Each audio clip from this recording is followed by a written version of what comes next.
Nagbabalik po ang tulong ko pa sa mga muli si Vic Garcia. Tunay nga pong kaya natin ang pagbabago. Sa tulong ng Diyos, ang ating mga kasama, kapamilya, kapuso, kapatid, kaya natin ang pagbabago. Okay, reminder lang po sa mga susunod na minuto, pag-uusapan po natin isa sa pinaka-importanting bagay na kailangan nyo maintindihan sa buhay. At sana, kung may tanong kayo, padala nyo na po ngayon dahil susubukan po nating tulungan kayo sa inyong mga problema. So sa pinakamalaking problema na ginagawa ng maraming Pilipino ay ang pagbili ng bahay o pagrenta na hindi nila naintindihan lahat ang consequences ng mga bagay na to. Pag-uusapan po natin mamaya yan. At this time, dadako na po tayo sa TKPM number 5 at yan ay ang Tulong ko, pagbabago ito mo. na po. Okay. Ito po ay kasama po sa ating series ng financial management topic ko na kailan natin pag-usapan. At pag-uusapan natin ngayon. Okay, 2 weeks ago pinag-usapan natin ang pagbili ng bahay. Okay, but this time, specifically pag-uusapan natin ay ito. Alin ang mas maganda? Okay? Magrenta o bumili ng sariling bahay? Okay, kung may kasama ka sa bahay ngayon, kasama mo kasawa mo, pakitanong, alin mas maganda? Bumili o magrenta? Kung magkaibigan kayo, pakitanong. Kung mag-ama kayo, mag-ina, pakitanong kasi magandang discussion po ito para maintindihan natin. Ano ba talaga? Kasi po ito'y napakalaking issue na napakaraming Pilipino ngayon. Especially, yung mga nagsisimula ng pamilya. Yung iba naman malaking problema, yung mga nasa abroad, bibili ng bahay. Ang tanong, ano ang mas maganda?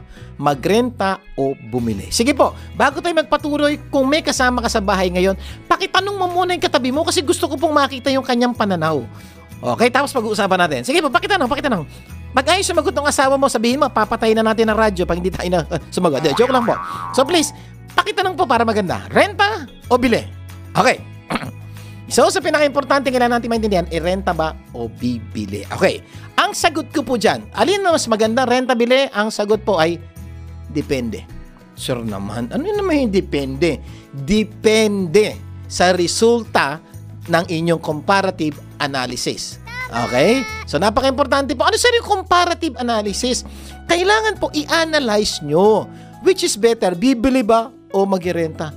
Siri, ang nadinig ko po kasi, sa mga nagbebenta ng bahay, why rent when you can own? Siguro po, isa ho yan sa pinakamatindi at pinakamadalas yung madinig sa mga nagbebenta ng bahay. Bakit? Why rent when you can own? Ito pa madidinig nyo. Sasabihin pa nila na, huwag mo sasayangin ang pera mo sa pagrenta. Wherein, pwede ka naman bumili para hindi masayang yung pera mo sa renta. Yan ang siguro madalas yung nadidinig. Kaya normally, ang isip ng maraming Pilipino, it's better bumili than to rent. Ako po, ang sagot ko, depende. Sir, depende? Depende nga sa comparative analysis. So sa mga medyo na naninibago, what is comparative analysis? Ito po yung sitwasyong, pagtatabihin nyo dalawang sitwasyon. Rerenta ba ako? Bibili kang bahay. So kung rerenta ka, magkano renta ng bahay? Number 1. Magkano bayad sa bahay? So pareho. Bayad sa bahay, bayad sa renta. Okay, susunod. Pag ako yung nagrenta, magkano ang pamasahe ka pupuntang opisina? Pag ako bumili ng bahay, magkano ang pamasahe ko pupuwi ng bahay? Iintindihin nyo po dapat yan. Okay, kasi po cost po yan. Now, kung hindi ka naman masahe, may sarili kang sasakyan, magkano ang gagastusin ko sa gasolina kung bibili ko ng bahay? And normally po, itong sitwasyon. Normally, pag bibili ka ng bahay at gusto mo medyo mura, medyo malayo. At pag malayo, mahal ang gasolina, mahal ang pamasahe. Okay. Normally, pag mag-renta ka, medyo pwede kang mamiling magrenta na medyo malapit sa inyong pinagtatrabahuhan. So, normally, ang nangyayari, mas mura ang bayad, mura ang renta. Kaya nga po sa mga nag-renta, pag-isipan nyo mabuti. Kung nag-renta na kayo at malayo pa ang bahay nyo, sa pinagtatrabahuan nyo o sa eskwela ng anak nyo, kalaki po ng problema nyo. Kasi renta, ibig sabihin, pwede naman kayong lumipat, mamili ng bahay na malapit sa pinagtatrabahuan o pinag-aaralan ng anak nyo. Pwede. Bakit ho kayo nagrenta na ng malayo, ang gastos pa ng pamasahe nyo? So, nangyayari, nado-double jeopardy po kayo Nagrenta na kayo, mahal pa. Kakaintindihan tayo. So, yun po yung bagay na kailangan nyo maintindihan. Ilatag po pamasahe. At pag nilatag nyo po yung masahe, huwag nyo pamasahe isang tao lang. Actual, ilan ba ang papasok ng trabaho kung nakabili ka ng bahay sa Laguna? Ilan ang papasok ng trabaho? Magkano yung pamasahe nun? Palayo ng bahay. Total nyo ho yun. Kung magrerenta ka naman, magkano?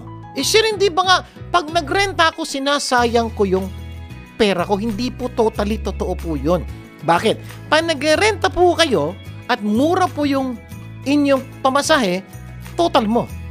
Bumili ka nga ng bahay at iyo yung bahay, yung bayad nyo sa bahay at yung bahay nyo sa mamasahe, alin mas malaki? Pag mas malaki po yung bili ng bahay, baka mas maganda pang magrenta na lang kayo kaysa bumili. Kasi yun ang problema nakikita natin. Example, renta ka 5,000 pesos dito, malapit sa inyong tinitiran. Bumili ka, sir, ba't ko gagastusin yung 5,000 pesos sa renta?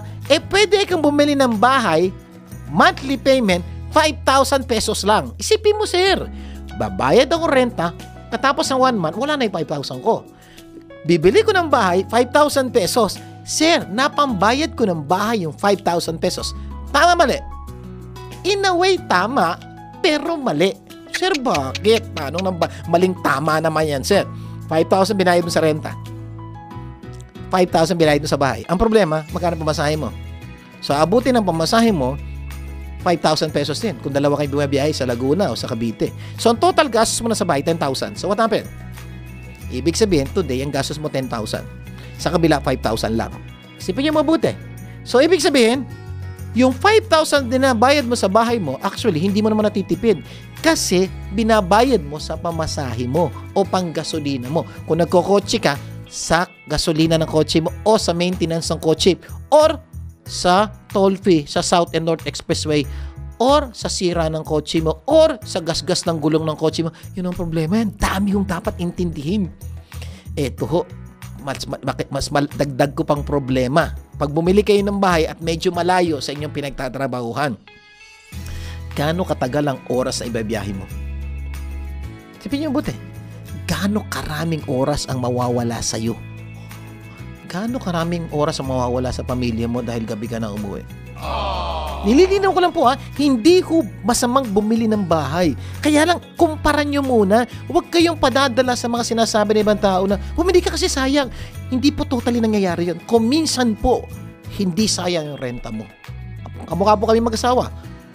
First 14 years aming pagsasama, nagrenta lang ho kami ng bahay. Bakit? Hindi pa namin kaya bumili ng bahay. At pag bumili kami ng bahay, ang layo-layo. Ayaw po namin ng biyahe malayo. Kaya, until the time na nakabili po kami ng bahay na malapit sa aming pagtatrabuhan, that's the time kami bumili. Look at our situation today. Hindi namin ganong naintindihan na ibig sabihin ng traffic. Bakit? Yung aming pinagtatrabuhan po ay mga 3 step lang po dun sa aming bahay. We just walk. Kaya yung traffic, baha, hindi kami namin naintindihan ng baha. Kasi nilalakad lang ako namin, hindi naman binabaha yung lugar namin. Nililinaw ko lang po, ito po yung aking sitwasyon May ibang sitwasyon na mo, mas maganda namang bumili sa malayo. Okay, nililinaw ko lang po ang ating mga sitwasyon. So, my point kaibigan, at the end of the day, walang diretsahang sagot whether mas maganda renta o mas maganda bumili ng bahay. Ang sagot ko, depende. Depende kung in-analyze nyo.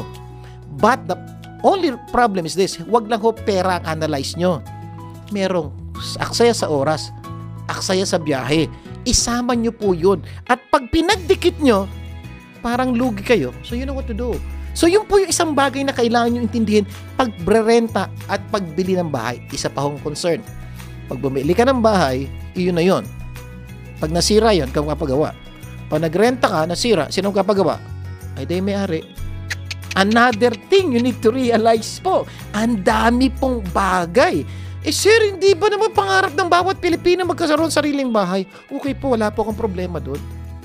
Kaya lang po, kung yung pagkakaroon ng sariling bahay ay magdudulot po ng maraming problema sa inyo, mag-isip kayo mabuti. Ako po, para maintindihan nyo na mabuti, ako po ay financial counselor.